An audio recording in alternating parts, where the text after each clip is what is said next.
조선을 개국한 태종이 억울한 민을 구제하기 위해 신문고를 설치한 지 이제 600여 년이 됐습니다.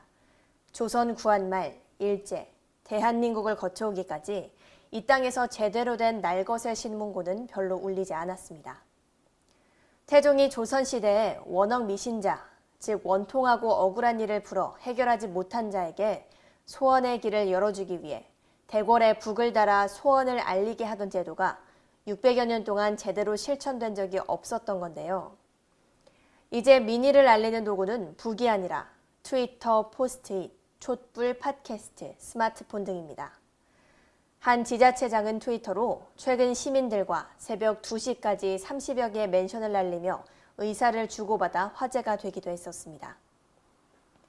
SNS는 페이스북, 트위터, 블로그, 유튜브 등 개인화된 플랫폼을 기반으로 친구를 맺고 정보를 공유하는 미디어입니다. 트위터는 항시 연결된 라인을 따라 정보가 모아지기도 하고 퍼지기도 합니다.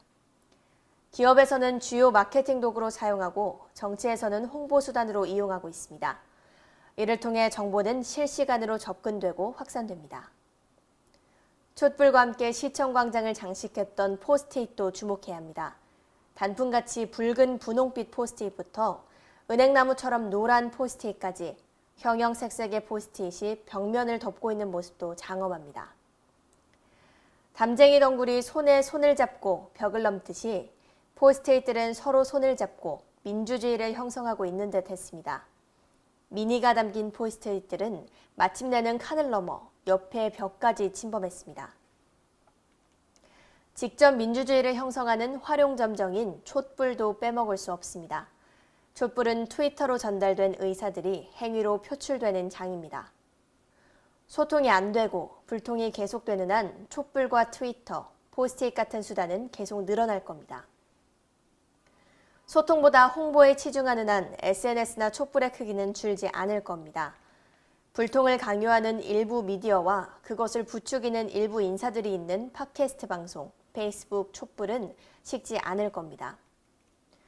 오히려 팟캐스트나 촛불을 통해 민의는 더욱 강하게 단련될 겁니다. 이것은 시대의 흐름입니다. 또한 기성 언론들에게는 재앙이 될 겁니다. 그동안 난다긴다 했던 일부 기성 언론들은 국민들의 눈에서 흐르는 눈물을 닦아주지 못했습니다. 노동과 땀의 가치도 제대로 인정해주지 못했습니다. 이제 개인이 우리나라에서 최고 부수를 자랑하는 어떤 신문의 부수를 앞지르는 팔로워를 갖는 건 시간 문제일 뿐입니다. 윤전기에서 나온 신문이 봉인도 풀지 않은 채 계란판이 되는 장면은 충격을 준 바 있습니다. 명망성이 높은 종이신문의 최후를 본 독자들은 믿어지지 않는다는 반응을 보이고 있습니다. 계란판은 종이신문에서도 폐신문은 활용하지 않는다고 합니다. 새로운 신문이 대상이 된다는 겁니다. 과거 신문지의 용도는 그나마 재활용이었습니다. 전제는 무엇으로 쓰이든 간에 보고 나서부터 출발했습니다. 푸세식 시절에는 두루마리보다 더 고급진 밑식계였습니다. 정육점에서는 돼지고기를 싸는데 좋다는 말을 듣기도 했습니다.